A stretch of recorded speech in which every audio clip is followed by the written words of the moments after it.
ಇವತ್ತಿನ ದಿನ ನಮಗೆಲ್ಲ ಸಮಾಜದ ಜನಕ್ಕೆ ನಾವು ಸ್ವಲ್ಪ ಕಾರ ಭಾಷೆಯಲ್ಲೇ ಹೇಳ್ಬೇಕಾಗತ್ತೆ. ನಾಚಿಕೆ ಅನ್ನೋ ಪರಿಸ್ಥಿತಿ ಬಂದಿದೆ.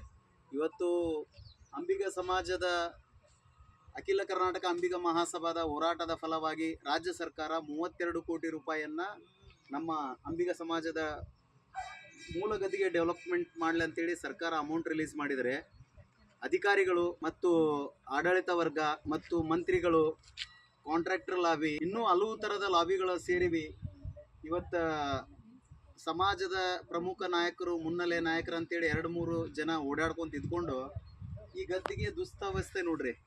ಇವತ್ತು ಇಷ್ಟೆಲ್ಲ ದುಡ್ಡು ಸ್ಯಾಂಕ್ಷನ್ ಆಗಿ ಮೊದಲು ಪ್ರಾರಂಭ ಆಗಬೇಕಾಗಿದ್ದು ಈ ಗದ್ದಿಗೆ ಡೆವಲಪ್ಮೆಂಟ್. ಈ ಗದ್ದಿಗೆನೇ ಇವತ್ತು ಜೀರ್ಣೋದ್ಧಾರ ಮಾಡಲಾರ್ದಂಗೆ ನಮ್ಮ ಮೂಲ ಪರಂಪರೆಗೆ ಧಕ್ಕೆ ಬರುವಂಥ ದುಸ್ಥಿತಿಯೊಳಗೆ ಈ ಸಮಾಜದೊಳಗೆ ನೋಡಬೇಕಾದ್ರೆ ಸಮಾಜ ಜಾಗೃತ ವಹಿಸಬೇಕು. 32 ಕೋಟಿ ರೂಪಾಯಿ ಅನುದಾನ ಬಿಡುಗಡೆ ಆದಂಥ ಈ ಅವೈಜ್ಞಾನಿಕ ಕಾಮಗಾರಿ ಇವತ್ತು ಇಡೀ ಸಮಾಜದ ದಾರಿಯನ್ನು ದಿಕ್ಕು ತಪ್ಪಿಸುವ ಕೆಲಸ ಆಗ್ತಾ ಇದೆ. ದಯವಿಟ್ಟು ಎಲ್ಲ ಅಂಬಿಗ ಸಮಾಜದ ಯುವ ಮಿತ್ರರು ಜಾಗೃತರಾಗಬೇಕು. ಯಾಕಂದರೆ ಹೋರಾಟ ಮಾಡಿದರೆ ಮಾತ್ರ ನಮಗೆ ಗೆಲುವು ಸಿಗಲು ಸಾಧ್ಯ. ನಾವು ಹೋರಾಟದಿಂದ ಮಾತ್ರನೇ ಎಲ್ಲವೂ ಪಡೆದುಕೊಳ್ಳಲು ಸಾಧ್ಯ. ಯಾಕಂದರೆ ನಮ್ಮ ಸಮಾಜದಲ್ಲಿ ಹಲವು ದ್ವಂದ್ವಗಳನ್ನ ಬಿತ್ತಿ ಹಲವು ರಾಜಕೀಯ ನಾಯಕರುಗಳು ರಾಜಕೀಯ ಮಾಡ್ತಾ ಇವತ್ತು ನಮ್ಮ ಸಮಾಜದ ಮೂಲ ಆದಿಪುರುಷರಾದಂತಹ ಶರಣ ಪರಂಪರೆಯಲ್ಲಿ ಶ್ರೇಷ್ಠ ನಿಜ ಶರಣ ಅಂಬಿಗರ ಚೌಡಯ್ಯನವರ ಮೂಲ ಗದ್ದಿಗೆ ಪರಿಸ್ಥಿತಿ ಹೇಗಾಗಿದೆ ನೋಡ್ರಿ. ಇವತ್ತು ಪ್ರಾಚ್ಯ ವಸ್ತು ಇಲಾಖೆದವರು ಒಂದು ಸೈಡ್ ಪರ್ಮಿಷನ್ ಕೊಡೋದಿಲ್ಲ ಅಂತಾರೆ.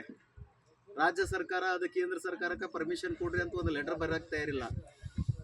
ನಮ್ಮನ್ನು ಯಾವ ರೀತಿ ದಾರಿ ತಪ್ಪಿಸುವ ಕೆಲಸ ಆಗ್ತಾ ಇದೆ ಅಂತ ಸಮಾಜ ಬಾಂಧವರು ಜಾಗೃತ ವಹಿಸಬೇಕು. ನಾವು ಒಂದು ದಿನ ಬಂದು ಜಾತ್ರೆ ಮಾಡ್ಕೊಂಡು ಹೋದರೆ ಮುಂದಿನ ವರ್ಷ ಜಾತ್ರೆ ಮಠ ಮಕ್ಕೊಡೋ ಅಂಥ ಕೆಲಸ ಆಗಬಾರ್ದು. ನಾವು ಪ್ರತಿ ಕ್ಷಣವೂ ಜಾಗೃತವಾಗಿರಬೇಕು. ಅದಕ್ಕೋಸ್ಕರ ಎಲ್ಲ ಸಮಾಜ ಬಾಂಧವರು ಇತ್ತ ಕಡೆ ಲಕ್ಷ್ಯ ಕೊಟ್ಟು ಕೇಳಿ.